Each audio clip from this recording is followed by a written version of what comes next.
self, 'cause we can't trust ourselves, critically ashamed and all our faith. We'll make a murder scene, yeah, this is the American dream. You're gonna have to fight if you wanna believe, to see it all away.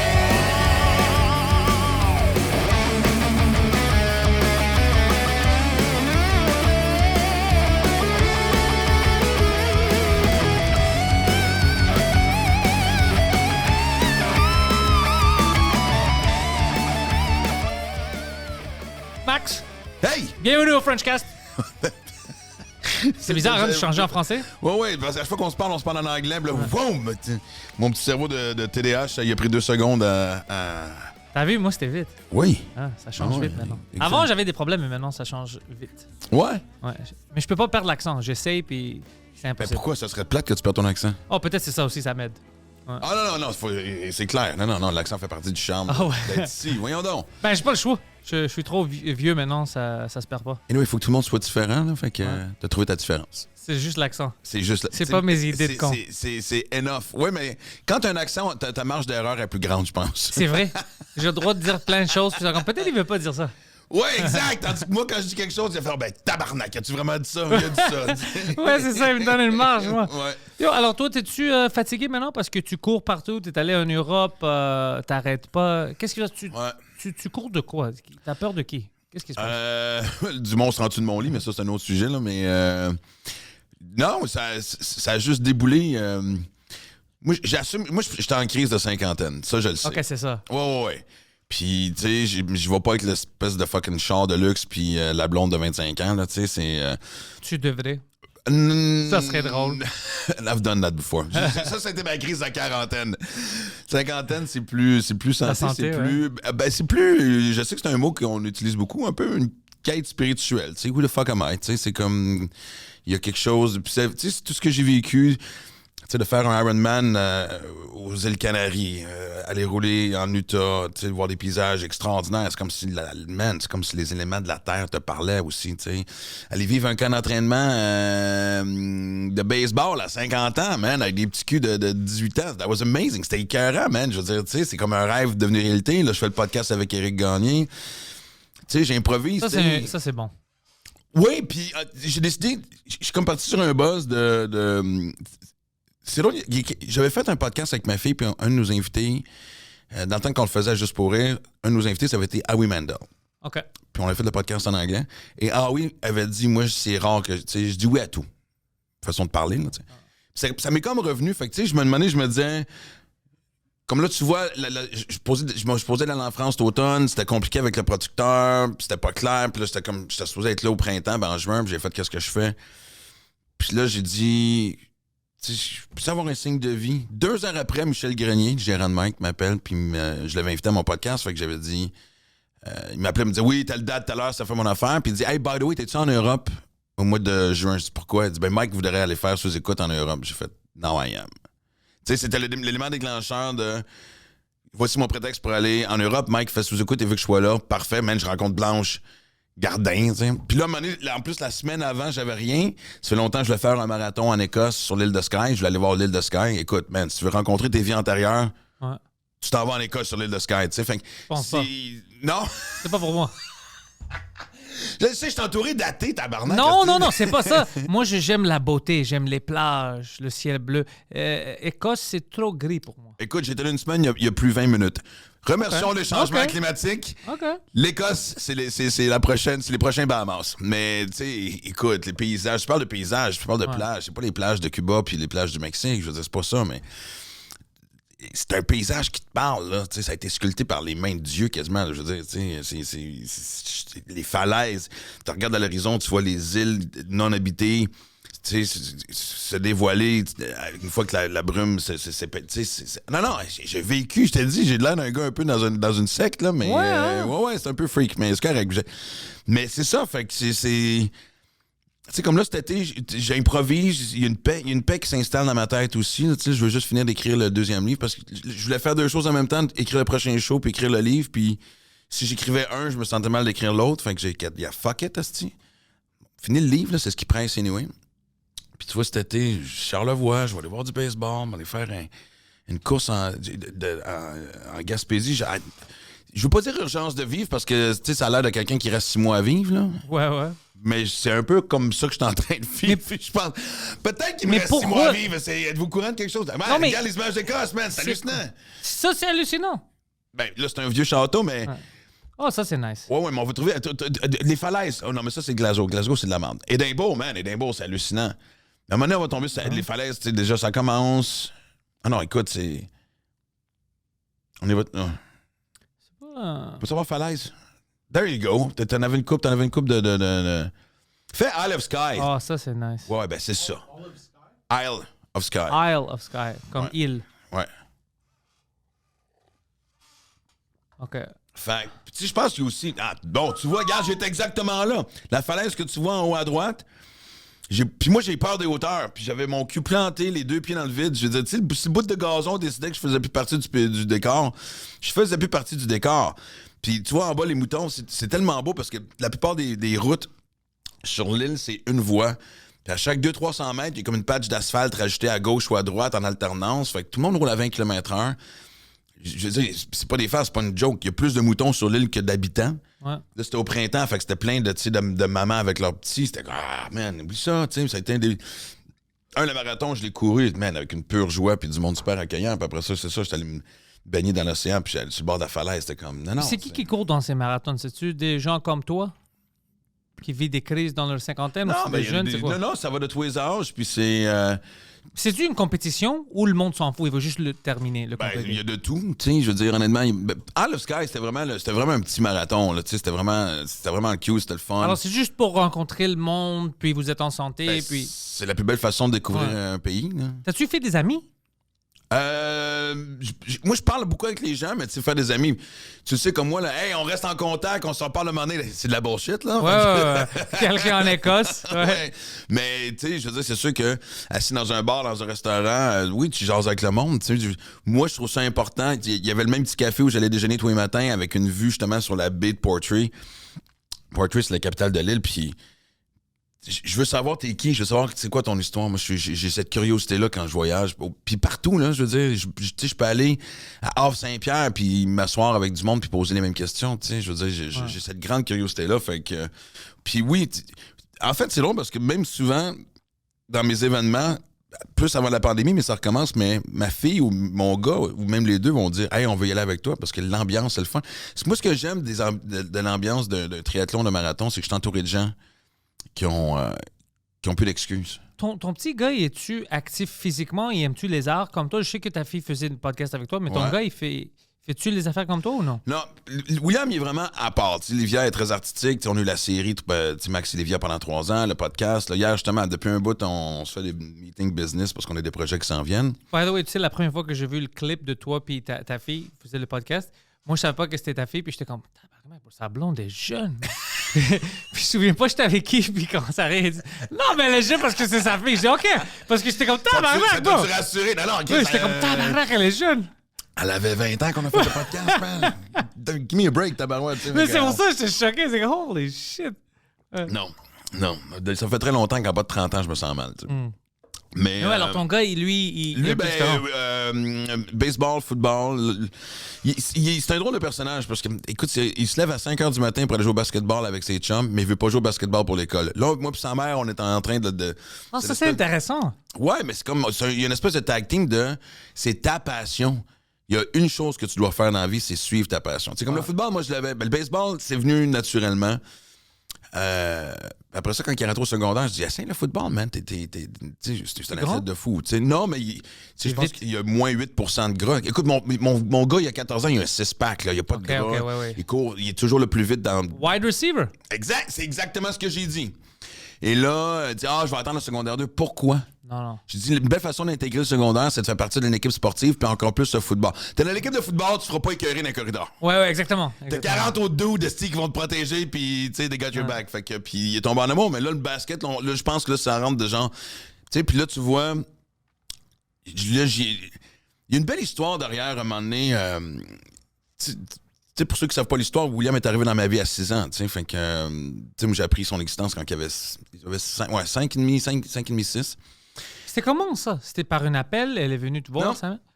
En fait, sa mère puis moi, on faisait le party à l'époque de ma belle période. Puis elle m'avait dit qu'elle était enceinte, puis moi, j'étais comme genre, man, tu sais, je veux dire, là, je commençais à admettre que j'avais un problème de coke. Fait que, tu sais, quand tu t'admets que t'as un problème de coke, t'es souvent le dernier au courant. Tu comprends-tu? Tout le monde le sait depuis longtemps, puis... et elle a juste comme respecté la décision qu'il fallait que je reprenne ma vie en main, puis on s'est comme perdu de vue, puis je me suis posé des questions, tu sais, genre, c'était-tu fait avorter, ou whatever, tu sais. Puis elle a pas assez proche, en fait. Et puis non, elle a décidé de garder William puis de respecter ma décision. Puis elle aussi, William a changé sa vie, elle est retournée à l'école, elle s'est reconstruite, elle s'est repris en main. Puis moi, il y a quelqu'un un moment donné qui m'a écrit. C'était comme genre le chum de la cousine. Puis elle a fait... Parce qu'elle gardait elle disait pas que c'était moi. Elle disait son père est connu, mais elle disait pas c'était qui. Puis là, quelqu'un a fait « Hey, c'est le kid de Maxime Martin, il a la même face. » Fait qu'il dit, il y a quelqu'un qui m'a écrit, il a dit « Je me mêle pas de mes affaires. » Mais... Est-ce que tu connais... Ouais, exact. Puis j'ai fait, wow. Puis je me souviens, j'étais dans le parking du IGA à Baie-Saint-Paul.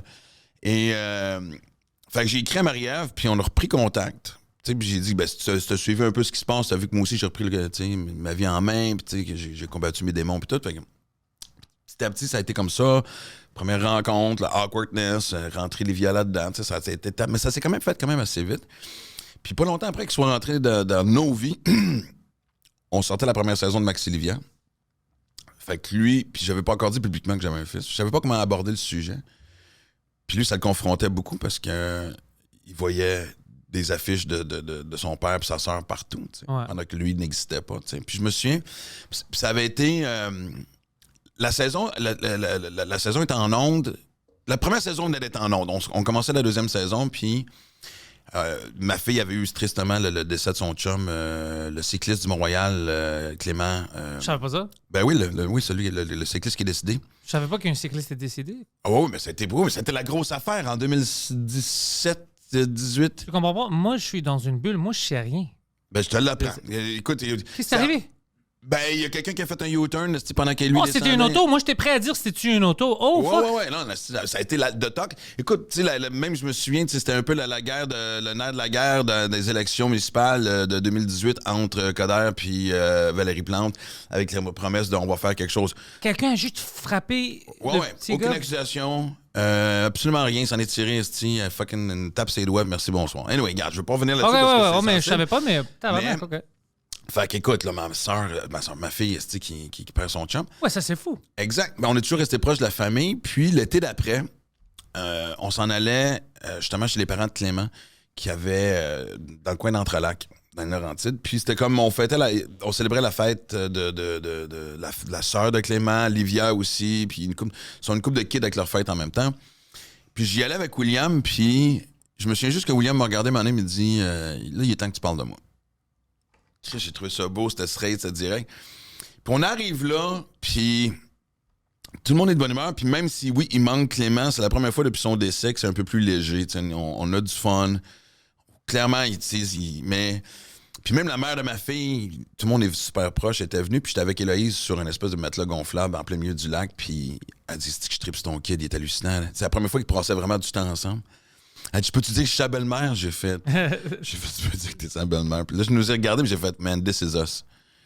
C'est un peu comme la série, il y avait quelque chose de beau. Tu te sentais bien. Et j'ai dit, c'est là qu'on en parle. Puis c'est là que j'en ai parlé publiquement. Puis pas longtemps après, en fait, 1 an plus tard, puis je me souviens, William, on avait toujours la discussion, c'était... Il me dit, je sais que je suis dans la famille, mais j'ai l'impression que je me suis imposé dans votre famille. Tu sais, j'ai fait, arrête. Je disais, Chris, T'es la famille. t'es la c'est- famille ouais. que j'ai connue à jour 1 ou jour 1880. Tu sais, tu comprends-tu? C'est comme, t'es dans la famille, je veux Ouais. dire. Tu le sais, mais il y avait quelque chose qui le gossait. Puis en même temps, on m'a appelé faire Bijoux de famille, l'émission animée par Charles Lafortune. OK. Une des 42 émissions animées par Charles. Et il faisait un spécial héritier. C'était les enfants qui roastaient les parents. Fait qu'il y avait moi puis ma famille, il y avait Vincent, Dédé Desralais puis son gars, Elliot, et Marie-Josée Taillefer puis sa fille. Mais moi, quand ils m'ont appelé, ils ont dit on voudrait que Livia Rose, j'ai fait si on fait ça, il faut que William soit là. Ouais, mais là, les gens ne connaissent pas William, je pense pas que ça va passer. J'ai fait, ben dans ce cas-là, je vais passer mon tour, je ferai pas ça à mon kid, je peux pas. Nice. Ils m'ont rappelé, t'es sûr? J'ai fait, Chris, non, regarde. Il existe. Je veux que le monde le voit, je peux pas, tu sais. Fait que la deuxième fois, ils m'ont dit, OK, go. Fait qu'ils ont écrit un stand-up à mon gars puis à Livia. Il a livré ça comme... Il est très British de son delivery, tu sais, très... Dry. sans rien. Oh, yeah. Il a scoré, il a tout arraché. Et j'ai senti qu'à ce moment-là, c'était comme genre... All right, là, je l'ai enfermé. Et puis, je sais pas si c'était fait par passion ou par justement, tu sais. Là, tu vois, justement, on s'en parle parce que là, tu sais, on a le show des rebelles cet été. Là, j'ai écrit un premier j'ai écrit un 3 minutes, 3-4 minutes. Il y a 2 pages et demie à prendre. Je voulais qu'on le fasse, ben là, je sais pas quand ça va diffuser, mais là, on a un show demain, le 13 juillet. Demain, ouais, puis après une autre le 3 août. Ouais, mais le 3 août, je pense que ça va être son baptême. Ben, il y a le temps. Il y a tout un mois pour apprendre ça. Puis ça fait d'un rebelle, c'est assez trash, merci. Ben, si c'est toi qui as écrit ça, c'est sûr. Oui, je l'ai envoyé à sa mère, elle fait OK, ouais, en tout cas. William était mort de rire, ma soeur, sa soeur aussi, là, mais. Puis je vais voir si ça y tente après. Tu sais, moi, c'est un peu ce qui est arrivé avec Livia, c'est comme, tu sais, try this, puis si t'aimes ça, go, tu sais. Ouais. C'est ça un peu le but de la vie. Je pense qu'en tant que parent, ton rôle, c'est de faire découvrir le plus d'affaires possible à tes enfants, puis après ça, ils choisiront ce qu'ils veulent faire. T'sais. Puis toi, ils sont quand même chanceux, tes enfants, parce que ils peuvent. C'est pas juste tu les rends dans une activité, ils peuvent voir de toi. Toi, tu en as fait plein de choses différentes dans les 2 langues, anglais, français. Alors, s'ils ont des questions, ils peuvent venir et dire Hey, papa, qu'est-ce que tu penses de telle affaire? Toi, tu peux dire Écoute, j'ai essayé ça, puis ça marche pas. Ou, fuck, ça, c'est un bon projet. Tu vois, alors pour eux, c'est bon. Moi, par exemple, personne dans ma famille était dans les arts, dans le showbiz. Alors, pour moi, j'ai appris de Mike, j'ai appris de les gens que j'avais autour de moi, mais c'était vraiment le chaos au début. Tu sais, je savais pas qu'est-ce qui se passe. Ouais. J'avais pas l'impression d'avoir l'approbation de ta famille ou tu t'es encore lycée? Je m'en calissais un peu parce que je savais toujours que ma mère, c'était elle qui était importante pour moi. Puis je sais qu'elle avait beaucoup de confiance en moi. Si je voulais être un restaurateur ou n'importe quoi, je sais qu'elle était là. Comme si t'es heureux, moi je m'en fous. Ça, c'est génial. Ça aide. Ça aide. Ouais. Puis le reste, donc, à partir de ce moment-là, tu te calisses, tu te fous les autres. La majorité pensait pas que je peux faire qu'est-ce que je fais maintenant. Parce que tout le monde dans mon quartier, tout le monde, la majorité des gens que je parlais avec, ils voyaient pas la possibilité parce que personne faisait ça. C'était impossible. Ouais. Alors, si tu vois pas quelqu'un qui te ressemble, qui peut faire quelque chose, des fois, tu penses que c'est impossible. Quand j'étais sur Joe Rogan, c'était la folie. Regarder live dans un bar, tout le monde était là pour me voir là-dessus. Était comme, je peux pas le croire, j'étais avec lui hier, devant le café. Je te confirme que je suis jaloux. J'ai déjà fait sa première partie au Comedy Works à Montréal, mais il était pas hyper connu à l'époque. Mais pour eux, c'était comme, j'ai un gars de Parkex, qu'est-ce qu'il fait là? Alors là, ça commençait à être comme, oh, peut-être c'est possible.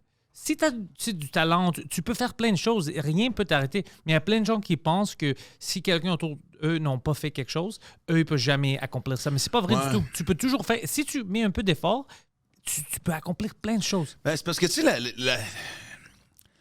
la loi de la réussite dans la vie est assez simple, merci. Puis on le répète beaucoup, puis on le sait, surtout en après-pandémie. Les réseaux sociaux sont remplis de ces phrases-là, de « believe in yourself »,« croyez en ce que tu sais »,« travaille ta confiance », blablabla. Mais on devient tanné d'entendre ça, mais ça fait partie de l'équation. Puis on a des hauts, des bas. Tu le sais, des fois, je te parle, puis j'ai mes hauts, mes bas, puis toi-même, tu me dis... Toi, ma fille, hier, on est allé luncher avec Preach, tout le monde a le même discours, tout le monde m'a dit la même affaire. Ta gueule, puis fonce, mais c'est drôle t'es Max Martin, puis t'oublies ça. Ben, en quelque part, tu veux pas non plus trop le croire. Tu comprends ce que je veux dire? Ouais, mais il faut le croire quand t'en as besoin. Il y a des fois, tu me demandes des questions, puis je suis comme... T'es Maxime Martin, bro. Like, ça se fait pas. Let's go. Ouais. Non, mais ça, c'est quelque chose que je guérirai jamais, je pense. L'insécurité quand je commence dans quelque chose. On a tout ça. Le syndrome de imposteur. Ouais. Tous les bons ont ça. Je vois des gars qui sont délusionnels, qui pensent qu'ils sont le shit tout le temps. Ouais. Ça marche pas longtemps. T'as besoin, je pense, d'avoir ça pour que tu travailles plus fort. Non, puis tu sais, c'est drôle parce que justement, tu sais, même hier avec Preach, c'était genre, tu sais, just do the shit, just shut the fuck up and do the shit. Puis même Livia, puis ma fille a le même défaut que moi. On a des fois la tendance à trop suranalyser ce qu'on veut faire. Puis même hier, tu sais, on est allé manger après avoir passé du temps avec Preach, puis c'était comme genre, OK, là, c'est assez, là, let's do the shit, là, tu sais, comme. Puis c'est un type, on en parlait avant de commencer le podcast aussi. Ce qui était intéressant aussi, c'est que le modèle d'affaires, tu sais, je me dis, est-ce que je vais encore m'entourer ou je veux me responsabiliser à faire mes choses moi-même, tu sais, il y a quelque chose de très excitant quand je regarde tous ceux qui contrôlent 100% de ce qu'ils font. Tu sais, je pense que tu veux juste arriver à une certaine étape, que ce soit un podcast ou, tu sais, tout ce qui est réseaux sociaux, que tu fais, OK, ça va bien, j'ai le following que je veux, ça me motive, ça me donne envie. Ça rapporte parce que veux pas, ça fait partie maintenant de l'équation d'affaires aussi, je veux dire. Donc c'est une job. Oui, malgré ce que bien du monde disent là, mais oui. Fait que, mais en même temps aujourd'hui, moi quand j'ai commencé, c'est drôle parce que moi je pense que souvent, tu sais ces réseaux sociaux, t'as des mange-marde, je veux dire, puis les gens disent ouais, mais tu sais, c'est des gens qui ont souvent des problèmes de santé mentale. Non, il y a du monde qui sont juste aussi des hosties de trous de cul. Je veux dire, c'est quoi? Mais je pense que des fois, tu reçois des messages qui reflètent ce que tu penses. Parce que moi, quand j'ai commencé le podcast il y a presque 1 an, qu'est-ce qu'il y a? Bébé chien. Moi, je suis avec mon chien.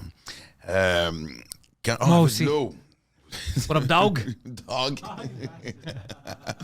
Les deux peuvent s'asseoir à côté de l'autre. Et on leur donne une corde pour voir qui tire le plus fort.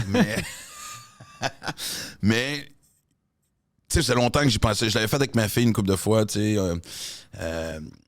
Mike, notre ami Mike Ward aussi, qui disait, man, qu'est-ce que ça fait des années qu'il m'en parle, tu sais. Puis, et quand j'ai commencé, tu dis syndrome d'imposteur, j'étais comme sérieux. J'étais même pas sûr que je le faisais pour les bonnes raisons. Je pense qu'il y avait j'avais une panique de j'étais en train de retransformer ma vie, ma carrière. De faire ça? Puis il y a un gars qui m'a écrit partir un podcast pour inviter les mêmes personnes qui vont raconter les mêmes hosties d'histoires qu'on a entendues partout ailleurs. Bravo Maxime Martin, t'es un hostie de génie. T'es un business genius.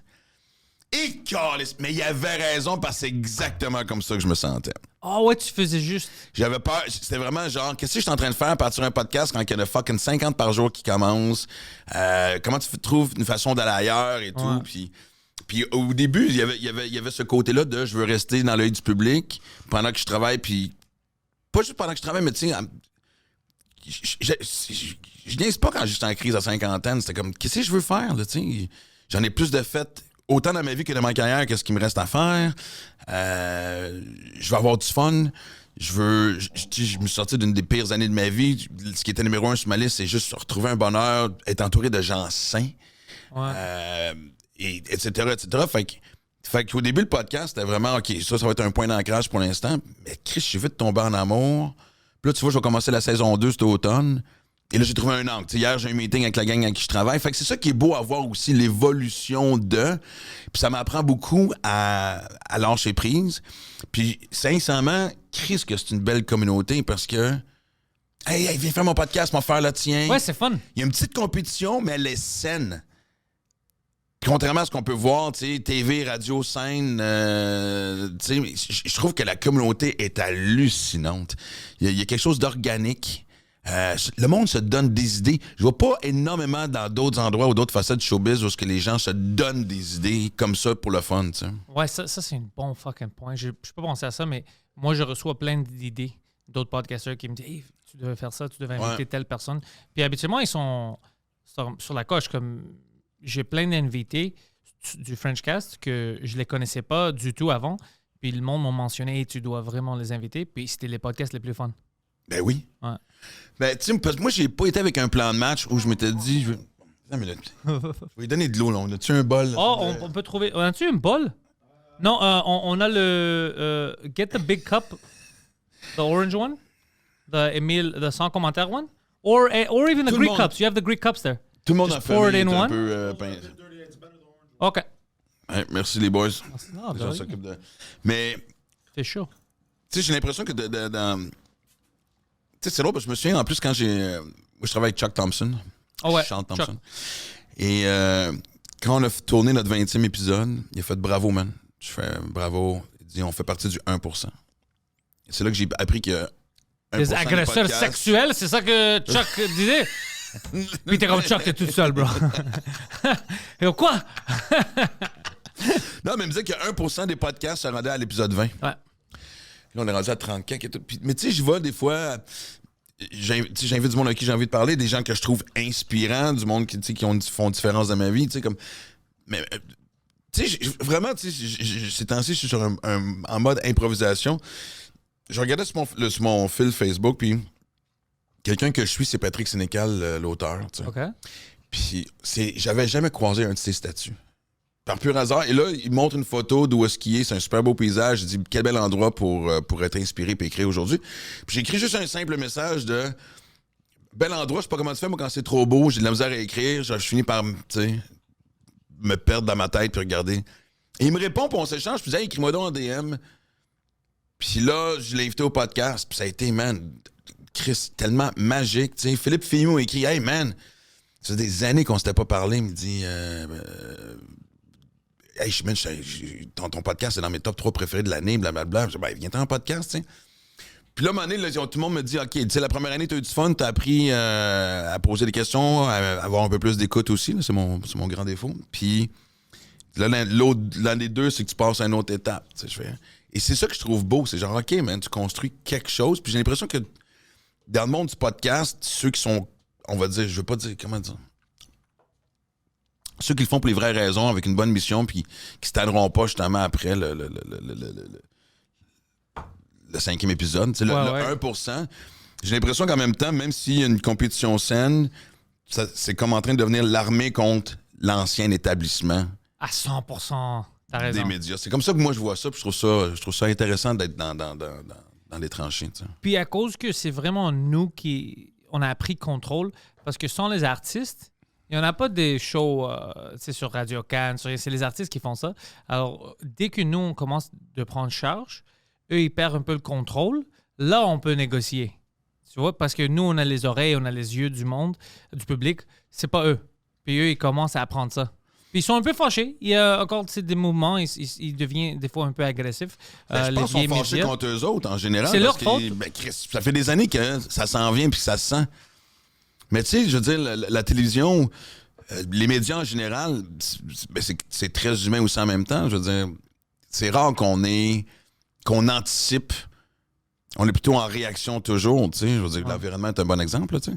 Mais, fait que c'est sûr, parce que, écoute, je parlais avec Joe Robert, ça fait 10 ans que dans des meetings, tu sais, de production, télé, peu importe, dire, hey, aux États-Unis, en Europe, ils font ça, on s'en va vers ça. Les séries web, tu sais, de connexion avec arrête, ça marchera jamais, il n'y aura pas d'argent à faire ça. Ça fait 13 ans que je pousse pour les podcasts. J'avais commencé mon premier podcast 2010. Ah ouais? Ouais, de octobre 2010. Puis le monde était comme, c'est quoi ça? Ça va pas marcher, des podcasts, c'est quoi la radio sur l'Internet? Puis moi, je voyais où ça s'en allait. Je dis, non, c'est ça le futur, c'est ça le futur. Puis ça a pris des années avant que le monde rattrape à qu'est-ce que je disais. Ouais. Ben oui. Puis maintenant, j'ai une autre idée. On va parler après le podcast. Okay. J'ai une autre idée qui va marcher. Je parlais avec quelqu'un hier. On vient de teaser les gens, pas à peu près. Oh non, ils vont être très heureux. Si j'accomplis ma mission, et spécialement les fans de l'humour québécois vont être très, très heureux. OK, mais je suis curieux. On va te parler après. OK. Ouais. On peut-tu arrêter le podcast? Non, je vais pas oublier. Je vais parler de ça. Moi, c'est sûr, j'oublierai pas, mais je suis intéressant. C'est hyper intéressant. Mais j'en doute pas, tu sais. Tu fais partie de mon idée anyway, alors tu vas faire... Pas vrai? Ouais. Tu vas voir, puis tu vas être comme tabarnak. Puis je parlais avec quelqu'un hier qui... J'ai besoin de lui, tu sais, de leur compagnie, tout ça, pour faire ça. Puis il était comme... Ils ont pensé presque la même affaire. Let's fucking do this. Alors, ouais. Ah, ouais. Ouais, on va discuter. OK. Non, mais tu sais, c'est ce que je trouve beau. C'est important d'innover. Tu vas rire de moi, mais je fais attention à comment je vais commencer ça. Les Noirs! T'as pas fait assez attention. Non, parce que j'ai déjà fait cette gaffe-là avec Mike Ward, de parler un peu de spiritualité. J'étais avec lui, puis Jeff Mercier à sous-écoute, man. Tu sais, la scène de tous les films de boxe où à la fin, avant le knockout, t'as les deux mains pour te protéger le visage pendant que l'autre te fucking verge à coup. Ça, c'est ce que j'ai vécu, mais. Tu sais, Jeff et Mike. Non, mais là, écoute. Et deux athées, ici, ceinture noire, là, tu sais. Mais je sais que ça fait. Je veux pas que ça sonne biscuit chinois, mais. Puis tu sais, je regarde, c'est long parce que je regarde où est-ce que j'étais l'été passé, business-wise et mentalement où est-ce que je suis cette année, c'est le fun. C'est le fun de voir, tu sais, quand justement, mais il y a toujours des choses qui me reviennent en tête, comme, tu sais, avant qu'on commence le podcast. Finalement, c'est un gros agace parce qu'on a plus dit d'affaires assez avant, mais c'est la décision business que j'ai à prendre. Ouais. Hier, je pensais en courant, puis je courais dans le Vieux-Montréal, puis à un moment donné, je suis tombé face à face avec un petit cul qui était avec ses parents, mais son petit cul, c'était... sur son t-shirt, c'était juste marqué « Take more risks ». Quel petit cul de 10 ans, si porte un chandail qui dit « Prends plus de chance, prends plus de risques ». Il va se faire kidnapper par quelqu'un qui va prendre un risque. Mais Chris, je te jure, ça m'a apaisé l'esprit. Ça a fait, OK, le T-shirt vient de me parler. Moi, je sais que c'est un peu farfelu, ça fait très SimCity. Tu sais, mais oui, je trouve que des fois, quand tu te poses des questions, il y a toujours un petit clin d'œil de... T'es là, puis tu regardes, puis tu es très pensif, puis les parents sont comme « Pourquoi tu regardes notre fils? » Pourquoi tu regardes le chest? Ouais. Maxime Martin! Qu'est-ce que tu fais? Ouais, c'est sûr que si je t'ai arrêté devant puis tu es vraiment contemplatif. Eh pendant non, reste là. Ouais. Je veux garder cette image dans ma tête pour plus tard. Exact. Enlève ton T-shirt. Ouais. Non, je veux pas te voir sans t-shirt, je veux te prendre. Je vais prendre le T-shirt, j'en ai ouais. besoin, je vais l'accrocher comme mantra dans mon salon. Tu sais, fait que... Mais ouais, moi je m'amuse présentement, je m'amuse énormément avec la vie, avec ces choses-là. Fait que... C'est juste de t'entendre parler de... J'ai l'impression que autant mes chums que la vie fait comme genre, allume, Callis, là. Tu sais, qu'est-ce que je m'aperçois? Ça arrive avec plein d'humoristes. Puis pas juste, mais c'est juste que moi, je suis entouré d'humoristes. C'est sûr que ça arrive dans tous les autres business aussi. Tout le monde aime ça, quelque chose qui est déjà fait pour eux puis déjà safe. Tu sais que c'est safe, par exemple, un job que tu peux rentrer à chaque jour puis tu te fais payer. Alors, habituellement, les humoristes, pas juste les humoristes, mais tous les artistes ont un peu peur de prendre une chance. Ouais. Mais ils sont toujours à 2 ou 3 pas de vraiment le paradis qu'ils veulent. Tu vois? Par exemple, toi, tu as déjà fait tous ces efforts dans ta vie avec ton humour, tu sais, ton stand-up, la radio, tout ce que tu as fait, tu as déjà développé une fanbase. Alors, toi, tu as l'opportunité de créer tes propres affaires, les podcasts, tes propres tournées, tout ça. Mais des gens qui sont au même niveau que toi, ils vont être comme, je mets-tu une autre 10 heures par semaine ou 5 heures par semaine pour travailler, pour le faire ça moi-même? Non, je vais donner ça à quelqu'un d'autre pour le préparer pour moi, comme des grandes tournées. Mais vous allez perdre 90% du revenu. Mais au moins, tu n'as rien à faire. Tu es safe. C'est une Mais décision. c'est toi. On vend toi. Alors, pas besoin de mettre fucking 1000 personnes, une grande boîte. Eux, ils vont mettre des pubs, ils vont faire plein de choses. Alors là, tu sais, c'est comme les albums. La musique, ça se faisait aux États-Unis pendant des années. Ouais. Ils vendaient pour des fucking millions, puis ils faisaient 30 000 par année. C'est fou. C'est fou, ça. Ouais, puis... En fait, parce que moi, mon dilemme est toujours... Tu sais, on se remet en question, on a des bébés insécures, tu sais. Moi, ce que Sugar j'aime, Sammy, c'est... il a son mailing list, il envoie ça, il vend ses billets sur Eventbrite. Il a déjà parlé avec Eventbrite, il a un bon deal avec eux. C'est lui. Il va pas aller à d'autres boîtes pour le... Pourquoi? Mes fans vont venir me voir. Ouais. C'est moi qui vais décider. Je book une salle pour rien, tu sais. C'est ça. Ouais, mais il a quand même atteint un assez gros statut aussi, tu sais. Ouais, mais avec beaucoup de travail, c'est ça. Il y a Exact. plein de gens dans notre industrie qui ne veulent pas travailler. Ils ont peur du travail. Et je pense que c'est pas qu'ils sont paresseux, je pense qu'ils ont peur de mettre de l'effort, puis après de ne pas atteindre un certain niveau. On a peur de se tromper. De se tromper, puis ils vont être des perdants. Mais non, tu vas perdre. Toi, tu as déjà perdu, je te dis, dans ta vie, tu as probablement perdu, comme moi puis tout le monde, plus que tu as gagné, mais c'est juste que chaque fois que tu gagnes, c'est excessif. On va dire que tu as 2 enfants. Ouais. Ça, déjà, c'est 2 victoires qui, même si tu avais une centaine de défaites, ces deux victoires-là sont plus beaux et plus grands que les 100 Ouais. perdre. C'est ça qui arrive. Mais on perd plus qu'on gagne, c'est sûr. Bon, j'ai l'impression que c'est comme quand Preach est venu à mon podcast, j'ai l'impression que j'ai des interventions partout, à gauche, par l'autre. Et j'aime ça, puis j'adore, puis... Tu sais, moi, ce que j'aime, en fait, c'est... Le but, c'est de trouver l'entre-deux. Une petite équipe. Tu sais, je pense pas faire mon booking moi-même sa prochaine tournée. Mais tu sais, Tu justement... quelqu'un tu sais, petit, genre- proche à toi. C'est ça. Je me prends juste un booker ou j'embarque dans une production, comme on dit, qui fait... Ouais.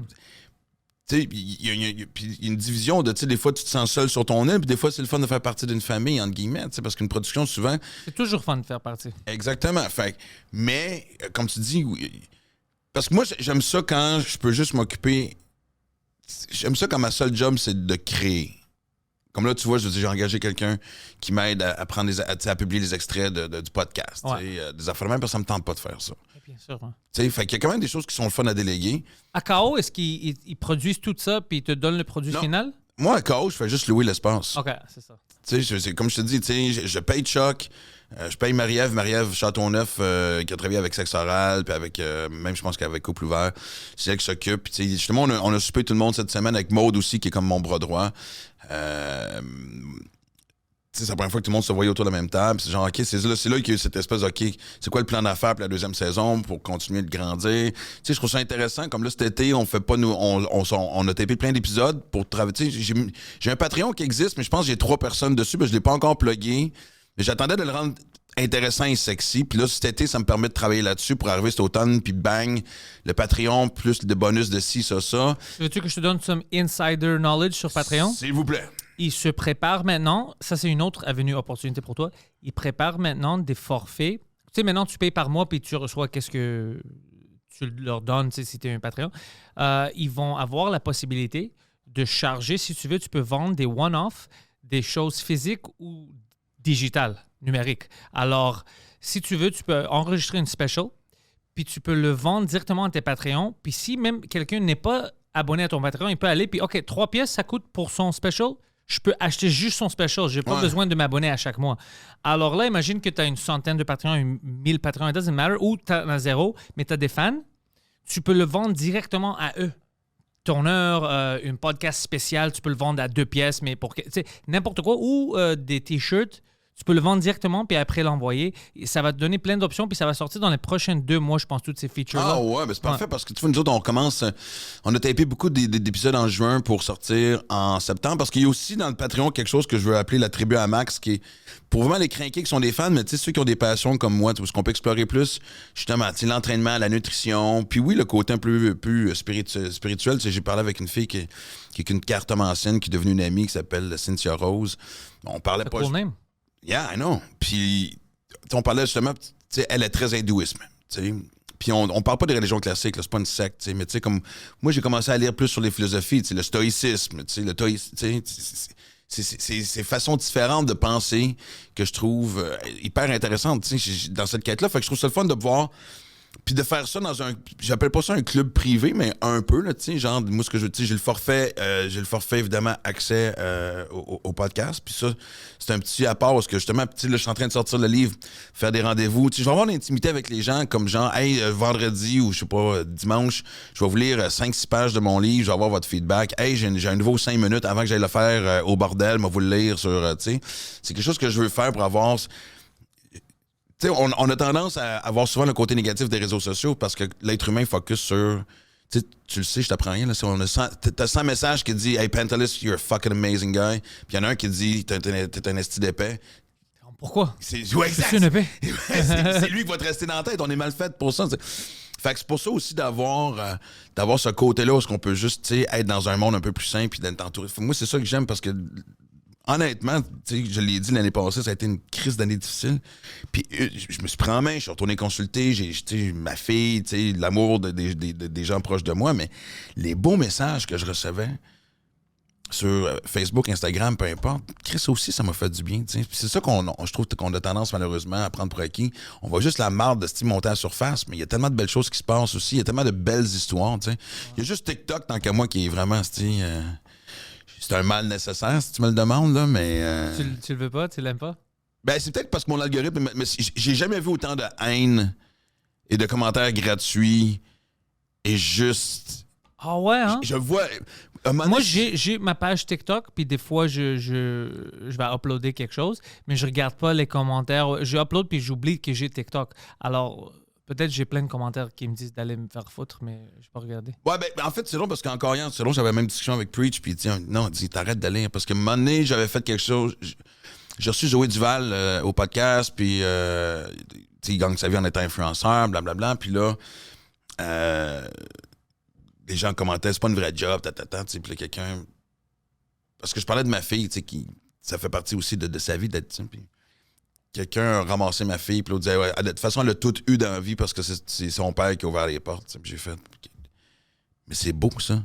Et moi, j'ai vu, ce que tu viens de dire publiquement, c'est, t'as envie de la relation que j'ai avec ma fille, parce que si ton père t'avait ouvert des portes, tu verrais pas ça de même. Tu verrais comme, wow, c'est donc bien génial d'avoir une synergie de famille où papa, maman, tu sais, le but dans la vie d'être un parent, c'est que tes enfants te dépassent, puis... Mais ta fille, elle fait quoi maintenant?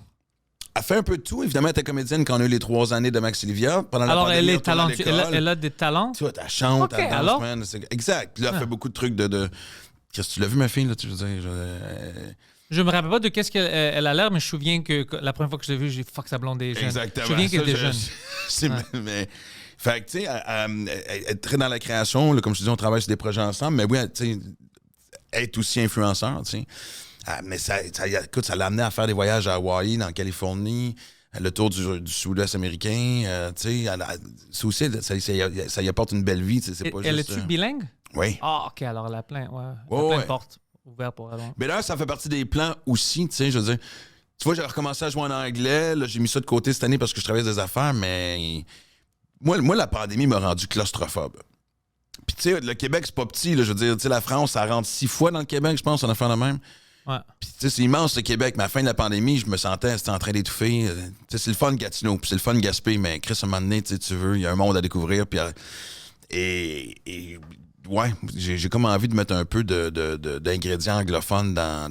Ben, je le fais déjà avec Éric Gagné, parce que le podcast que je fais sur le baseball avec Éric, on le fait en français et en anglais. Mais c'est comme... Et c'est ce qui est le fun aussi du web, c'est que ça te permet d'avoir... Tu sais, il n'y a pas de frontières. Il n'y a pas de frontières, puis en plus, tu peux avoir beaucoup de fun au Canada parce qu'il y a plein de Québécois expats qui habitent partout, Ouais. qui parlent anglais puis français, puis ils sont excités comme j'étais avec Mike à Toronto pour le podcast puis son stand-up. Puis c'était fun de voir, premièrement, c'était fun de voir les francophones qui habitent à Toronto et ont venu checker sous-écoute en français. Pour moi, c'était spécial de les voir là. Puis, tu sais, je sais que pendant leur vie, de lundi à vendredi au travail, ils doivent parler anglais. Puis c'est fun, ils sont bilingues, mais tu peux leur voir et être excité comme « Ah, c'est bon ». D'avoir quelqu'un qui nous parle en français, puis c'était fun, leur langue maternelle. Puis aussi, quand on a fait le show en anglais, les Québécois bilingues qui étaient juste heureux de voir des Québécois performer pour eux, c'est beaucoup de fun. Puis ils sont partout au Canada. Tu peux aller faire ça en anglais, en Alberta, pour des gens qui, la majorité vont être des Québécois, on va dire. Alors, ils sont parfaitement bilingues, Ben oui. mais ils vont apprécier ça que « Hey, shit, Max Martin est là ». Tu vois, c'est fun pour... Alors, tu as l'opportunité juste au Canada, déjà, de faire ça en anglais puis être quand même connecté avec les Québécois. Puis en plus, avec un peu de pratique, là, tu es comme, OK, tu sais quoi? Fuck it, on va sud un peu. Puis tu commences à essayer les États-Unis. Ben, écoute... Il y a plein d'opportunités. Tu sais ce que Abba and Preach sont en train de faire en partant de leur première tournée Aux États-Unis? Ça commence dans les États, pour eux, ouais. Puis je veux dire, tu sais, si c'était pas de cette nouvelle façon de faire les choses, Mike fait pas sous-écoute en Europe il y a un mois, là, tu comprends-tu? Tu sais, je veux dire, c'est ça qui est vraiment merveilleux. Puis il y a un je m'en foutisme sain qui est intéressant là-dedans. Tu sais, c'était drôle parce que hier, justement, pendant qu'on lunchait, il y a quelqu'un qui a reconnu Preach, qui était un Haïtien, mais qui parlait un Haïtien anglophone. C'est quand même quelqu'un de souche haïtienne, mais qui parlait pas français, mais qui parlait anglais. Puis les deux se sont mis à jaser, puis c'était comme, man. Pour moi, c'était comme, man. Tu peux rêver grand. Ouais, tu peux. Ouais.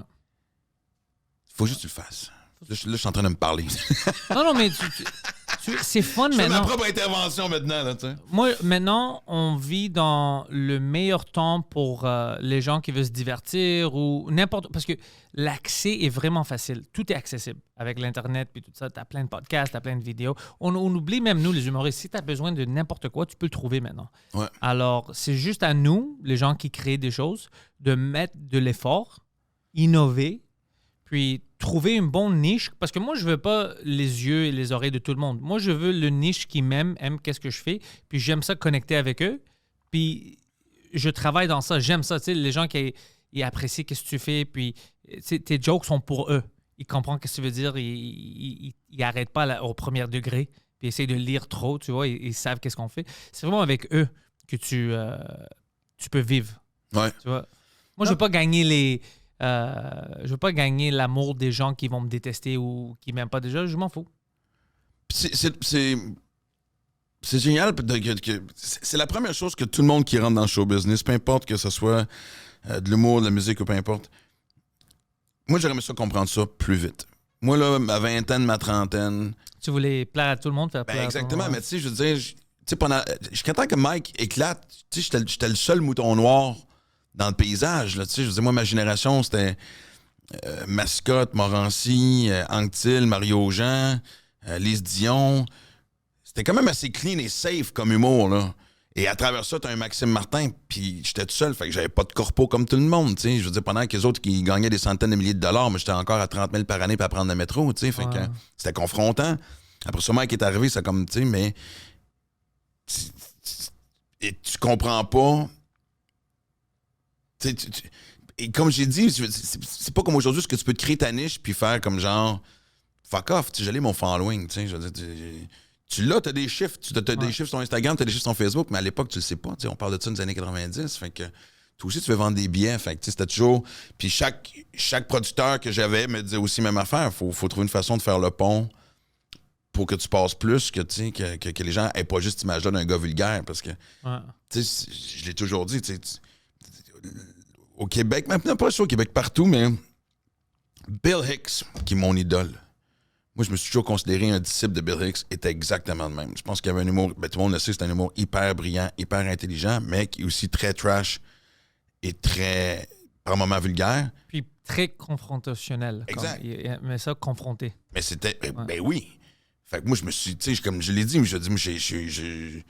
c'est venu me chercher. Moi, c'est comme, voici le genre d'humour que je veux faire. Mais, moindrement que tu parles de cul, on oublie aussi que tu es capable d'avoir des propos qui dénoncent, qui confrontent, qui sont intelligents. Fait que, on a vite mis l'étiquette. Vulgaire! OK, c'est réglé! Mais c'était quand même parce que le stand-up était nouveau ici, au Québec. Alors, ils ne savaient pas comment classifier les choses. C'était plus simplifié au début parce qu'ils ne savaient pas, OK, ça marche sur la télé, ça c'est vulgaire. C'était juste ça. Il n'y avait pas des niches, des subcultures. Maintenant, il y en a tout. Mais non, mais oublie pas qu'il y avait aussi 3 postes de télé, là. Tu étais à Radio Cannes, c'était même pas TVA, là, je me demande si c'était pas encore Télémétropole. C'était TQS. Oh, là. Ça, c'est longtemps. Moi, mes chums faisaient. Mes chums étaient à Radio Cannes et à TVA parce qu'ils étaient très mainstream. Moi, je passais à TQS parce que c'était le mouton noir, justement. Ah ouais, le mouton noir de la télé. Ouais, je m'en souviens. Moi, ouais. je dois une fière chandelle à Sonia Benezra, la seule qui prenait une chance, qui me donnait qui m'invitait régulièrement à faire un stand-up sur son émission. T'sais. T'as vu ça? Ouais. Il y a toujours quelqu'un. Quelqu'un qui voit de l'avant ça, comme non, il y a quelque chose ici. Fait que, tu sais, honnêtement, je pense évidemment ça s'applique dans la vie en général. T'sais. C'est l'affaire la plus tough. Arrêter d'envier, puis tu sais, juste te concentrer sur ceux qui t'aiment. Puis en fait, parce que moi, je me suis rendu compte que la seconde que j'ai lâché prise sur essayer de faire plaisir à tout le monde, ma base de fans s'est agrandie. Tu vois? Oui, il y a eu, tu sais, le livre, les gens ont lu mon livre, ont compris quand même le personnage, ont compris pourquoi pendant des années, j'avais l'air d'un gars en tabarnak contre tout. Moi, j'avais l'impression que tous tes fans ne savent pas comment lire. Alors ça, c'était impressionnant. Man, on était à ça d'un spit take, esti. Je pense que je t'avais. Je pensais que je t'avais. Man, bon timing en plus, esti, je l'avais dans la gueule, c'est la gorgée d'eau. C'est comme, oui, en fait, oui, on peut penser que la plupart de mes fans dessinent dans une grotte avec une roche. Et OK, si on veut chasser le chevreuil, suivre la flèche. Mais ouais, puis... C'est-tu, même les affaires, tu sais, écoute, moi, j'ai passé tellement d'années quand j'avais des chums qui pognaient un show télé, un ci, un ça, faire tabarnak.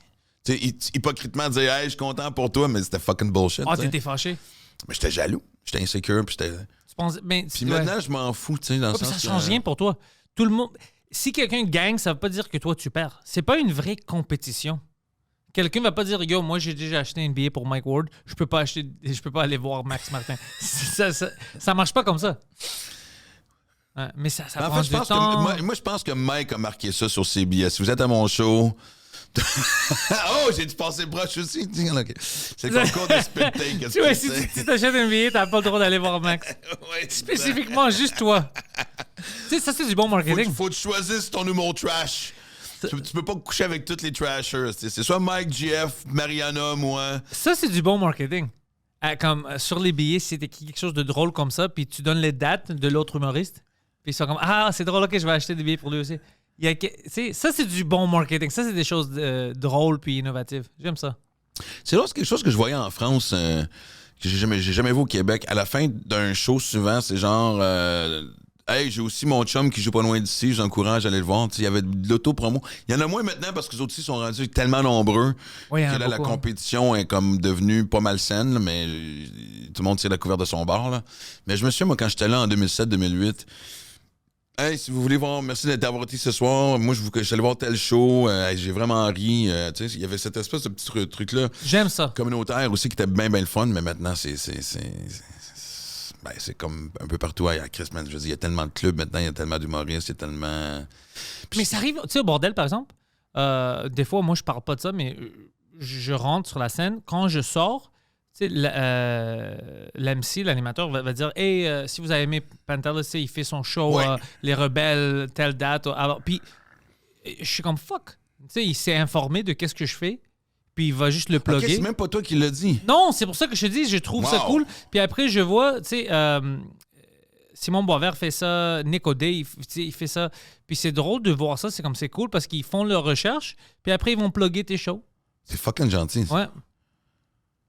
Ah, ouais, c'est Ouais. bien cool. Puis spécialement si tu fais des 60 minutes au bordel, là, ils vont le savoir parce que c'est partout. Ouais. Alors là, ils vont le dire, c'est sûr. Et si vous avez aimé lui pendant 10 minutes, tu peux venir la semaine prochaine ici au bordel puis le voir pendant 1 heure.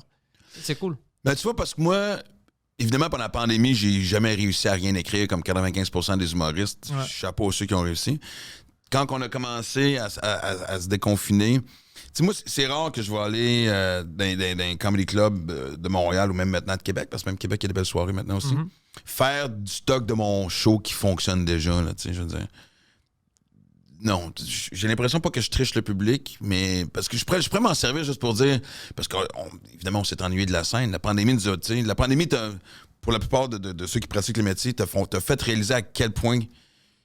Hey, moi, je me souviens la première fois, on avait été confinés en mars, en juillet, il y avait brièvement ouvert le bordel avec dans Les les plexiglas. plexiglas sur scène, entre les spectateurs, il y avait 30 personnes. Ouais, moi, je faisais du stand-up et je voyais juste ma face dans le plexiglas. Exact. C'était bizarre. Chris, asti, je me sentais comme un poisson rouge dans Ouais. un aquarium, mais je me souviens la première fois que j'ai entendu un Moi, j'étais rire. une baleine. T'étais une banane? Ok, moi, j'étais un fuck. Mais, juste la première fois que j'ai entendu un rire devenir ému, le genre, ah, j'avais oublié la joie de ce son-là dans mes oreilles, du monde qui te trouve drôle, tu sais. Puis là, tu Ça nous a vois. pris du temps, hein, ça nous a pris des mois. Le public n'était pas vraiment normal. Ça a pris peut-être plus qu'un an. Puis man. maintenant, ça commence. Je vois ça que le monde, ils sont plus confortables, ils rient comme c'était avant. Ça a pris du temps. On était vraiment. Ouais, parce que c'était Ouais. aussi pendant, tu sais, c'est comme. Maintenant, il y avait une nervosité de généraliser, puis pas juste au Québec, mais mondial, de. Bon, on a le droit de rire de quoi? Ah. Puis moi, je vois la différence. Quand tu vas en... Puis je suis sûr que tu as remarqué la même affaire. Quand tu vas en région, tu peux aborder des sujets plus crunchy que tu fais dans les grandes villes. Ouais. Récemment, là, j'ai joué dans une couple de clubs ici à Montréal. Là. C'est sûr qu'il y a des soirées qui sont plus trash parce que c'est plus facile Mais j'ai souvent vu du public se regarder entre eux avant de rire. Ouais. Tu sais, le gag osé qui est sur la ligne. Là. Je parle pas le gag dépassé, pas dépassé, mais tu sais, qui va trop loin, là, tu sais. Non, tu sais, le gag qui te rend mal à l'aise, qui te questionne, ce qui pour moi est le secret de l'humour, tu sais. Tu sais, il y a une expression en humour que j'adore qui dit l'ennemi du roi, c'est pas le roi en face, mais le fou dans sa cour. C'est notre job, c'est à nous autres de brasser les choses. L'humour a toujours été un miroir de société. Fait que quand tu joues juste sur cette ligne-là fine, et de faire un gag où ce que les gens sont en espèce de Ils in-between. sont pas trop sûrs. Ils veulent rire, mais. Exact. Et là, ils vont se acceptable. regarder, et s'il y en a un qui rit, là, il y a peut-être un effet de vague. Mais tu fais comme, are you fucking serious, ce style-là? C'est comme, ça prend une approbation collective du public avant de dire, OK, on te la donne, celle-là. Parce que tout le monde a peur, il va pas se faire canceller. Il pense, non. oh, si je ris à ça, le monde va penser que je suis tel type de personne. Ouais. Ils pensent trop à cause des réseaux. Non, mais honnêtement, tu sais, Ça doit être. Tu vas pas penser trop pour l'humour. Juste, si c'est drôle puis tu veux rire, c'est ça ton instinct naturel, c'est drôle. Alors, tu peux rire. ben, tu sais, je sais qu'à la base, on essaie d'aseptiser la société, puis on essaie. Il n'y a plus personne qui va avoir de mal. On sait que la santé mentale est exposée pour les bonnes raisons. Et même moi, ça me fait prendre conscience de gags que j'ai pu faire à l'époque sur, mettons, les gros, il y a 15-20 ans, qui devaient faire de la peine à du monde. Tu sais. Ouais. Puis ce que j'aime maintenant, c'est être capable. Parce que j'avais cette discussion-là, OK, sans faire de gags. Tu sais, moi, j'ai des chums qui ont des problèmes de poids. Et je peux, tu sais, il y a l'acceptation corporelle, mais je peux aussi t'encourager à être en santé. C'est deux choses, c'est deux discours. Puis aussi, je peux te niaiser.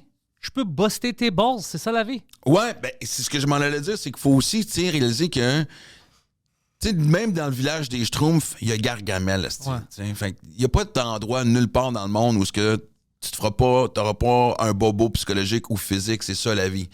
Du moment que t'es né jusqu'à temps que tu crèves, il va y avoir des claques sur la gueule. T'as beau vouloir, j'ai l'impression qu'on veut que tout le monde vive dans une espèce d'enveloppé de papier bulle. C'est Impossible. pas ça la vie, puis ça arrivera pas. Puis de toute façon, c'est pas ça qui te fait grandir anyway. c'est les claques sans gueule que t'as reçues qui fait que justement t'es capable de rebondir puis savoir ce que tu veux puis d'avancer puis de monter les échelons. Je veux dire, la vie n'est pas un nuage blanc avec de la musique de harpe jusqu'à temps que tu crèves, là. Ça serait beau. Ça serait merveilleux. Rajoute une pipe là-dedans de temps en temps. Puis, Ouais. En parlant de... En parlant t'allais de pipe. Non, c'est pas relié au pipe, mais c'est quelque chose, je veux savoir ton avis à toi. Qu'est-ce que tu penses? Quand j'étais avec Mike, on est allé à Toronto. Ouais. Nous, c'est à Montréal, on niaise beaucoup le Toronto et tout ça. Les Torontoniens, c'est juste innate, on veut toujours leur faire chier. Mais je dois avouer, Toronto est devenu une vraie ville. Tellement. C'est immense. Ils ont de tout. C'est un peu comme les États-Unis, comme les grandes villes des États-Unis. Ben, c'est la 4e plus grosse ville d'Amérique du Nord. Écoute, Ils sont après New York, Chicago et Los Angeles. puis ils n'arrêtent pas. On était là, il y avait plein de nouvelles constructions de condos, de grands autres immeubles, tout ça. Puis j'étais impressionné. Puis ça m'a vraiment fait voir comment Montréal est petit. Moi, je me souviens, quand j'ai commencé, à mes débuts des années 90, quand je suis parti de l'Ouest canadien, puis je suis venu m'installer à Montréal, puis je jouais souvent au Comedy Works, puis la plupart des headliners venaient de Toronto, soit Toronto ou New York. Ouais. Et tout le monde, que tu venais de Montréal ou Toronto, peu importe, tout le monde faisait des gags sur Toronto, Ouais. puis encensait Montréal pour son côté party, artistique, belle ville, belle femme, blablabla. Et maintenant, c'est le contraire. Montréal est devenu une crise de joke. Moi, là, honnêtement, moi, au printemps, là, j'ai fait 7 pays, 3 continents, 70 000 km dans le port en avion. Là. Puis, à chaque fois que je revenais, ça prenait 2 secondes que j'étais en tabarnak. J'arrivais à l'aéroport, je prenais ma valise, je prenais un taxi pour revenir chez nous. Puis là, genre, les calices de route, esti, ça fait fucking...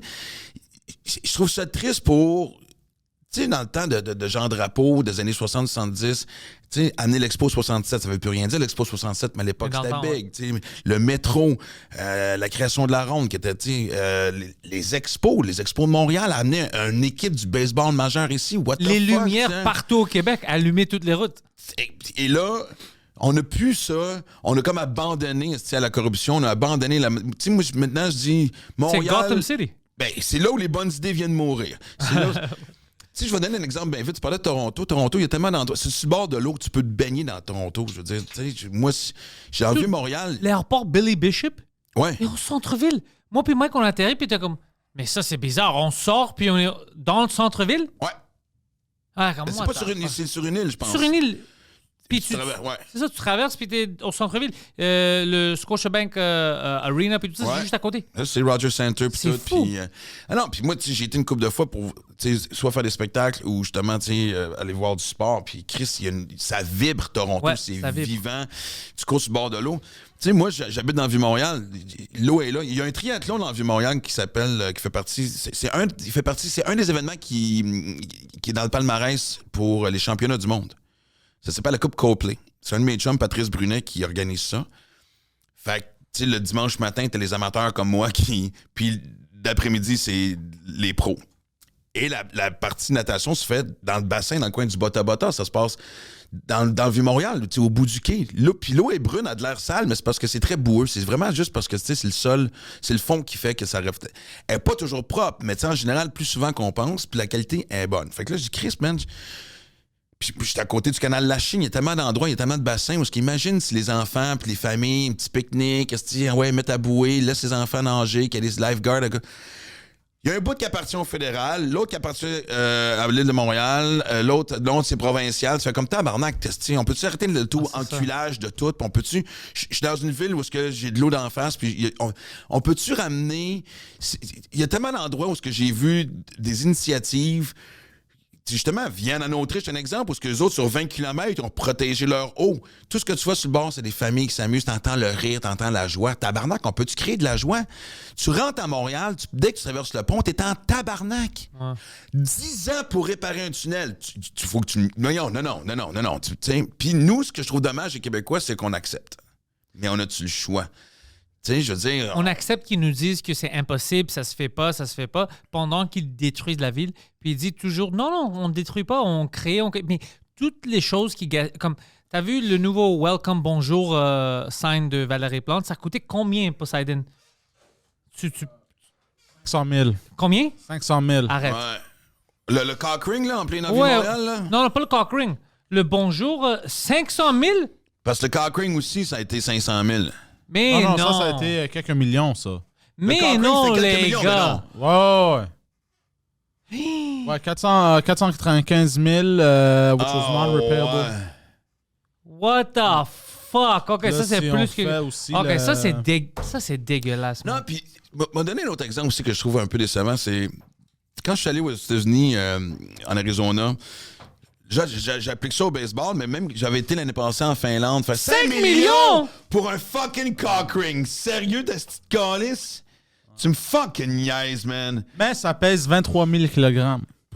Puis c'est en stainless steel, ça va pas rouiller au moins. Oh my ben, écoute, God, on n'a ben, pas besoin de ça. Mais 5 millions, tu sais qu'est-ce que tu peux faire avec 5 millions de dollars? c'est- Ça c'est représente, à ça que j'arrive. l'architecte il dit, le mariage ou l'union du passé, du présent et du futur de la ville. C'est un fucking cock ring, man. Ça Futur représente et la juste ça, pauvreté. tu sais. Ouais, oui, ça illustre la pauvreté, c'est des sans-abri autour, esti, Ouais. Sérieux, Imagine les sans-abri autour qui sont comme... C'est 5 millions? Ouais, T'as gaspillé 5 millions? ouais, exact. Tu sais que j'ai rien à manger. Sérieux, l'architecte là, qui a fait ça, il s'est sécurisé une grosse paye. Là. Oh, Mais quel Max. architecte, esti, quelqu'un qui... On voit un cercle, esti, puis quelqu'un fait « Man, ça c'est brillant, pourquoi qu'on n'a pas pensé à ça avant? » Quelqu'un a pensé à ça, les cavemen, ça fait... Ouais. Ben, en milliers fait, d'années. pour moi, ça représente très bien Montréal puis le Québec en général. Ouais. Tu sais, moi, j'ai jamais été très péquiste parce que tu sais, j'ai vécu à travers le pays puis je trouve que le Canada, c'est un beau pays. Mais Chris, je m'ennuie quasiment de l'époque de René Lévesque puis tu sais, des militants qui voulaient brasser des idées, qui voulaient tu sais, faire. Je peux-tu sentir qu'il y a une vague de changement, Chris? Je peux-tu, tu sais? Moi, je pense même pas que c'est ça le changement qu'on a besoin. Parce que c'est même pas un changement du... Ah, et c'est la province. Parce que partout, quand tu regardes, ça va mal. C'est pas juste... C'est parce que tous les gens qui sont élus maintenant, la majorité, sont incompétents. Ils Ben pensent à eux-mêmes. Ah, alors, ça change rien. Même si on va dire on se sépare demain, ça va aider à quoi? Ça va être les mêmes politiciens, mais maintenant, on n'a pas le Canada en plus. C'est juste eux tout seuls qui peuvent Ah, faire tout ce moi, qu'ils veulent. Ça va être la... On a... Tu sais qu'est-ce... On doit changer un peu les politiques. Ça doit devenir un peu plus un job que nous, on peut décider si quelqu'un ne fait pas un bon job, tu vois, avant de voter. Tu sais. Peut-être on a des critères. Même si moi, j'ai voté pour toi, puis je veux que tu es là parce qu'on est amis, si tu n'as pas accompli certaines missions, tu dois démissionner. Des choses comme ça, tu sais. Ouais. Parce que sinon, c'est toujours la même... Ça, les 5 millions de dollars, qui a approuvé ça? C'est mes impôts, non? C'est tes impôts? Moi, j'aurais jamais approuvé ça. Tu vois, ça aurait dû être un petit cas de référendum de êtes-vous pour ou contre un affaire de même. Puis, tu sais, ben, il y a une époque aussi. De un, il y a une époque où, combien de fois, tu sais, nos parents, un peu, mais surtout nos grands-parents, les grands-mères, là, quand les grands-pères et les mononcles arrivaient, puis ils ouvraient le gin, puis je me suis dit, le règlement, c'était on parle pas de politique, on va rester de bonne humeur, parce que les gens étaient passionnés par leur politique, Ouais. par leur parti, de leurs croyances, tu sais, ils s'identifiaient beaucoup à ça. On s'en calisse maintenant, la politique. Puis, tu sais, avant ça, c'était un choix de carrière. Mais j'ai l'impression qu'aujourd'hui, t'aboutis en politique. If you fail, ouais, t'as c'est rien- d'autres échecs ailleurs, il te restera toujours la politique. Au moins, tu peux voler l'argent du peuple. Ben, puis, tu sais, je sais, regarde, on me parle pas d'indépendance. Je veux dire, tabarnak, c'est comme. Le Québec veut être indépendant, c'est comme un petit cul de 10 ans qui menace de faire une fugue avec 5 piastres dans ses poches. Mais maintenant, là, si on avait des bons politiciens, puis tu vois quelqu'un avec des idées, tu peux dire comme, peut-être, oui, on peut se rendre Exact. indépendant, puis on peut faire des Je suis choses. ouvert à Mais on n'a tout. personne. Non. Moi aussi, je suis ouvert à des idées, mais on n'a personne, ça va rien changer. Même être au Canada, ça change rien. C'est... Non, puis tu sais, tu parlais de Montréal-Toronto. Moi, je me souviens Toronto, quand je j'étais dois petit dire la cul, vérité, moi, je les niaise, mais fuck, ils ont construit une vraie ville avec d'opportunités. Ici, c'est comme ouais. si on enlève l'opportunité du monde. Tu sais, t'as les Leafs, t'as les Raptors, ils ont pas assez proche d'avoir une équipe de la NFL. Ça, c'est impressionnant. Puis tu vas me dire, ouais, mais c'est du sport, c'est pas. Non, mais les gens sous-estiment l'attrait d'une ville par rapport au sport, ce que ça mène au point de vue de tourisme. Tu veux des Toi, ligues tu as le même majeures, point esti, que tu sais. Sébastien Bourgault. C'est ça qu'il disait, lui. Il Ben disait oui. il n'y a pas de ville sans une équipe de baseball. Mais c'est Ça, c'est un peu excessif. Mais Pas juste baseball, mais tu sais, je veux dire, on a le Canadien, mais OK, bon, les Alouettes, tu sais, puis l'Impact, mais... et les Alouettes qui n'ont pas le CFL, on va dire la vérité. Exactement, C'est pas c'est vrai. la petite merde. Mais c'est le fun. Quand tu vois une game, je vais donner ça à la CFL. Surtout à Montréal, le stade McGill, dehors, quand il fait beau, c'est le fun. Mais moi, enlève-moi la petite fucking poteau sur la ligne début, puis... en tout cas, regarde, si on passe à la CFL, je n'ai pour 10 minutes, là, mais bon, c'est un autre affaire. Mais comme tu dis... Tu sais, quand j'étais du cul, je me souviens, genre, Toronto avait 3 millions d'habitants, Montréal en avait 2. Ils sont rendus à 7 millions, on est à 4. Ils sont presque le Québec au complet. Ils nous ont tassés, man. Tu sais, je veux pas entendre des affaires, ouais, mais les immigrants veulent pas parler français, fait qu'ils vont à Toronto. Ça n'a aucun fucking rapport. La ville est attrayante, esti. Tu sais où ça a commencé? Premier référendum. Même avant que les grands business, les gens qui ils avaient peur parce qu'ils savaient pas que il y avait beaucoup de militants dans le temps. Ouais. Alors eux ils pensaient qu'ils vont se séparer, ça va devenir violent. Ils commençaient à bouger leur business là-bas. 76, ouais. Le monde oublie ça, mais Montréal, tu sais, ils disent que Toronto c'est la vraie capitale du Canada, c'est économiquement et tout ça. Avant, Montréal était considéré comme vraie capitale de Montréal, de Canada. Tout se passait ici. Avec nos ports, puis tout, c'était ici. Puis à cause de tout ça, on n'était pas bien organisé, on a fait peur à les grandes entreprises. Ils ont allé là-bas, leur business, plein d'autres mondes ont allé là-bas, puis toutes les opportunités commençaient à aller vers Toronto, puis on ne s'est pas rendu compte. Puis maintenant, on voit la différence. On était en première place, puis ils nous ont fucking défoncé. Écoute, mais c'est parce que c'est plus attrayant. Tu sais, je me souviens l'année passée au Festival Juste pour rire, il y avait plusieurs Français qui étaient débarqués, puis du monde que je connaissais parce que, tu sais, pour avoir passé bien du temps là-bas, le cercle de chum s'est agrandi. Tout le même commentaire. Après 2 jours, tanné d'être ici parce que c'est juste fucking compliqué de se déplacer. C'est même pas accessible. Les changements que tu fais, premièrement, tu sais, puis... regarde... Mais le monde, moi, ils savent ça. Moi, je suis dans le Vieux-Montréal, fait que j'ai 3 ponts pas loin. Fait que puis s'il faut que je me sauve, je peux même prendre un radeau. Mais moi, j'ai des chums sur le plateau Mont-Royal. L'hiver, l'été, je peux y aller en bike. C'est correct.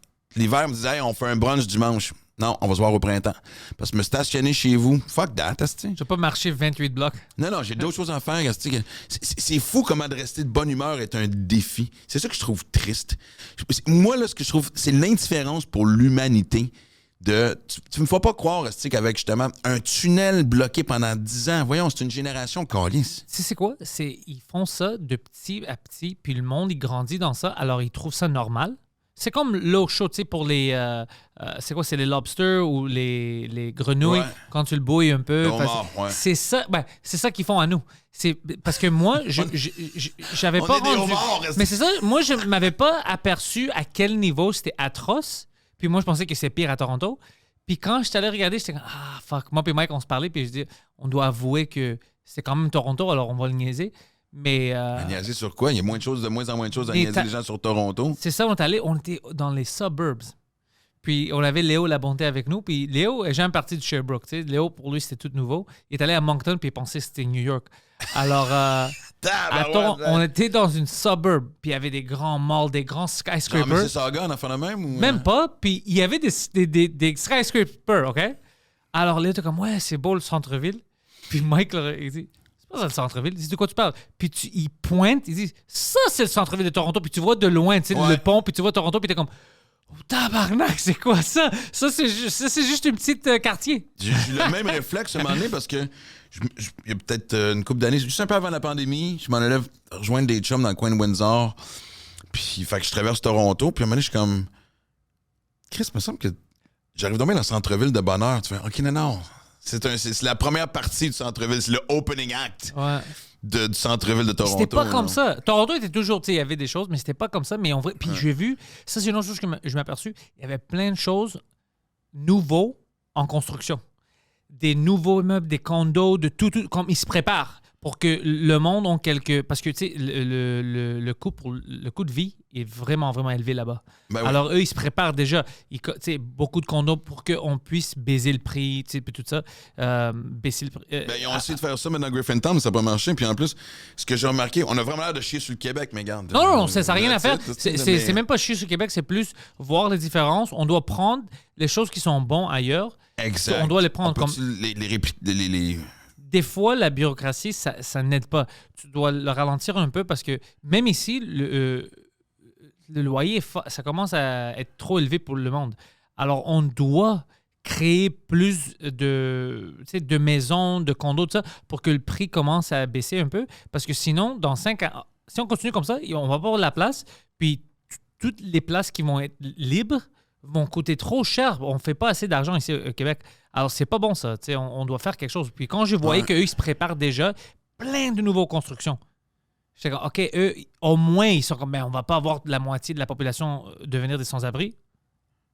On doit faire la même chose ici. Mais ici, apparemment, c'est vraiment difficile pour les permis, pour tout ça, pour... Non, puis c'est tout. Tu sais, moi, à côté de chez nous, c'est Griffintown, qui est le pire eyesore. C'est tellement laid à regarder. Je veux dire, c'est le festival du daltonien. Là. Apparemment, tout le monde aime Griffintown. Moi, j'aime pas ça, mais... Personne n'aime Griffintown. Peut-être les jeunes de 20 ans, parce que, tu Ouais. sais, je veux dire, c'est un peu plus accessible que le Vieux-Montréal, mais en même temps, Chris, tu payes 600 000 pour un 1,5, puis t'entends ton voisin pisser, tu sais. Je veux dire, il y a quelques restaurants le fun. Le bord du canal, parce que moi, c'est là que je vais courir, c'est vraiment beau. Il y a quelques trucs qui sont quand même intéressants, mais la C'est pas ville... pour vivre. Non, mais c'était supposé d'être... On va ramener les familles en ville, il va y avoir plein de parcs, d'arbres. Il n'y a pas un esti d'arbres, il n'y a absolument rien de vert. La moitié des trottoirs sont juste fucked up. Regarde la couleur des buildings. Je l'ai dit, là, c'est un festival de daltonien. Il y en a un qui est vert et beige, l'autre qui est brun et orange. Tu fais, what the fuck? C'est quoi, un hommage aux années 70, puis fais-moi donc un building en forme de pantalon éléphant, puis on est correct, là, tu sais, fait que... Mais, encore une fois, comment ça a pu passer, cette astuce d'affaire-là? Tu sais, quand tu rentres en tant qu'étranger, la première chose que tu vois, c'est ça, vraiment. Puis, honnêtement, puis moi... Tu sais, de chez nous, on a la terrasse au 6e étage, puis on va vraiment, tu sais, j'ai quand même une belle vue de tout ce qui est Vieux-Montréal, puis il y a des édifices à bureaux à côté. C'est vide. Il n'y a plus personne qui revient travailler à Montréal depuis le télétravail. Un des bons côtés de la pandémie, c'est de réaliser, attends une minute, moi, je perdais 10 heures. Mettons, ça prenait 2 heures les retours.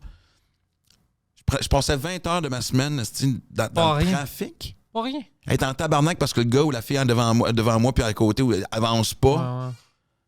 Ouais. Man, s'il y a bien quelque chose au moins de positif dans tout ce qu'on vient de vivre, c'est OK, c'est quoi la qualité de vie puis c'est quoi la qualité de vie que je veux avoir. T'sais. Comme Adib, par exemple, lui, il habite loin parce qu'il n'a pas besoin. Et Lui, il a de la paix. C'est ça qu'il m'avait décrit l'autre fois. Il dit, j'ai ma maison, je suis loin, oui, mais c'est bon, j'ai des voisins, c'est fun. Puis quand j'ai besoin de faire du stand-up ou faire un podcast, je rentre en ville. Lui, il a vraiment trouvé le... Écoute, moi, je suis rendu à penser que... moi, j'ai une maison dans Charlevoix, comme je te dis, c'est genre...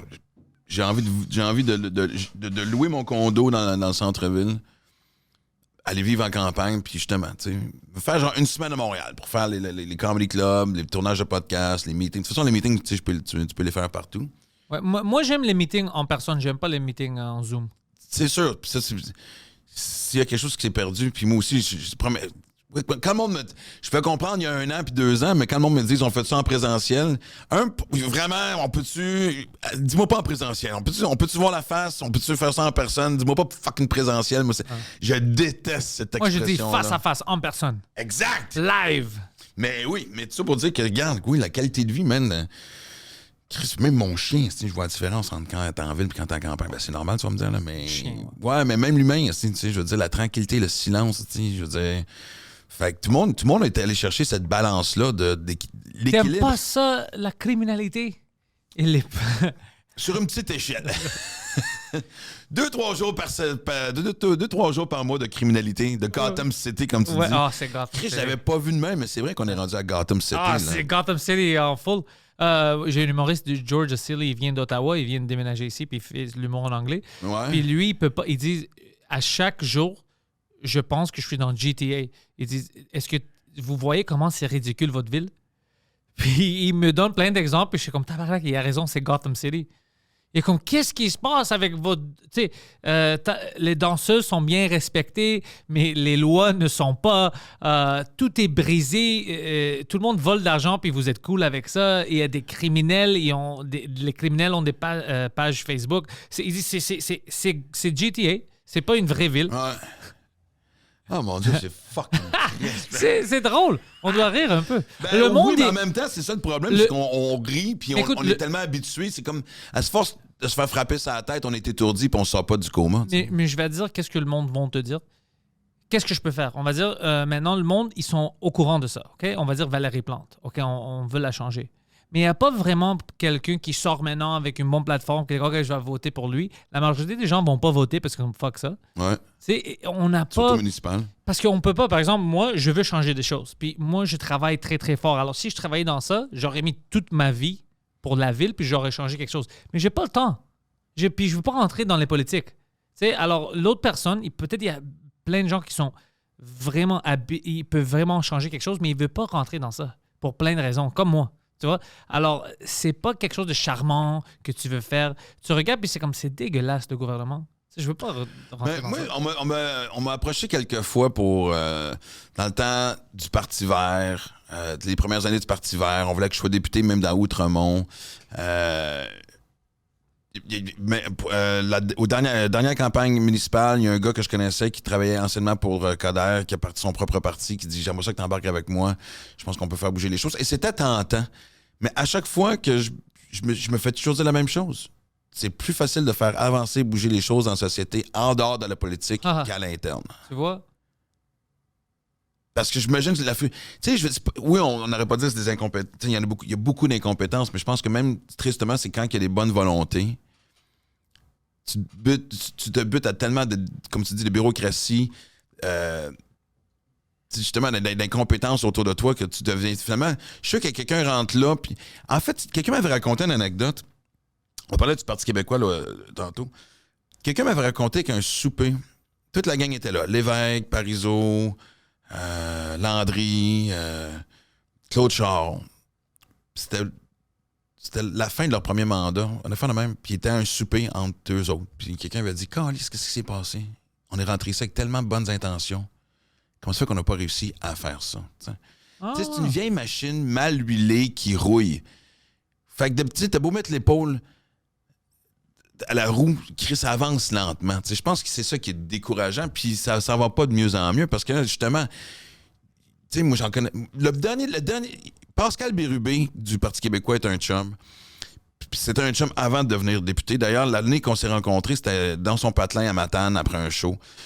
Il commençait, 3 mois plus tard, il commençait sa carrière. Puis c'est la première fois que je rencontrais quelqu'un qui voulait vraiment faire ça. Qui voulait être un politicien de carrière. Parce que même, tu vois, j'ai souvent dit, pourquoi tu viens juste pas chef du Parti québécois? C'est ça que tout le monde veut, c'est ça que tout le monde te demande. C'est parce que quand tu es un chef, à un moment donné, on te tasse. C'est comme un coach de hockey. Il dit, moi, j'ai le goût d'être un politicien jusqu'à ma retraite. C'est ce que j'aime faire dans la vie. Je veux pas travailler une vraie job. Exactement. Fait que, mais j'ai Je veux pas contribuer. Souvent, tu sais. Non, mais tu comprends, au moins. Et là, j'ai fait, OK, malgré tout ce qu'on pense, il y en a une couple de vraiment sincères là-dedans. Mais ça change rien. Parce que tu as besoin de plus. De toute façon, la prochaine étape avec tout ce qui se passe, avec les changements C'est la climatiques, révolution. Man, moi, la prochaine passe de cash, moi, je commence à construire le bunker dans Charlevoix. C'est encore. Tu sais, je vais commencer à construire la serre pour être autosuffisant. Il y a pas mal de chevreuils auto. Fait que, puis après ça, tout ce que ça me prend, c'est les M16 pour la guerre contre les zombies. Puis à mon gars, tu sais. OK, ben écoute, Max. Honnêtement, sur cette image, moi, j'ai vraiment aimé cet épisode-là. Je pense que c'est cool. Le monde peut te catcher. Toi, tu as ton propre podcast, mais je dois vraiment dire au monde qu'ils doivent venir te voir live, puis ils vont voir la chance juste 2 fois cet été avec les Rebelles. Mais toi, tu fais-tu ton solo pendant l'été ou non? Je suis en fin de tournée. J'ai quelques petites dates, mais alors, c'est vraiment les Rebelles? C'est vraiment les Rebelles. Saint-Eustache et Brossard. J'en ai un peu cet automne, mais là, on commence... À partir de septembre, on commence l'écriture. Je retourne en Europe 6 semaines, mais à partir de novembre, je reviens au Québec pour roder, puis... Ben, tous tes liens sont déjà dans la description. On peut cliquer là-bas si tu ne suis pas déjà. Tu as des podcasts, tu as le stand-up. Puis maintenant, on va terminer ça, puis je vais te parler de mon idée. Merci, Max!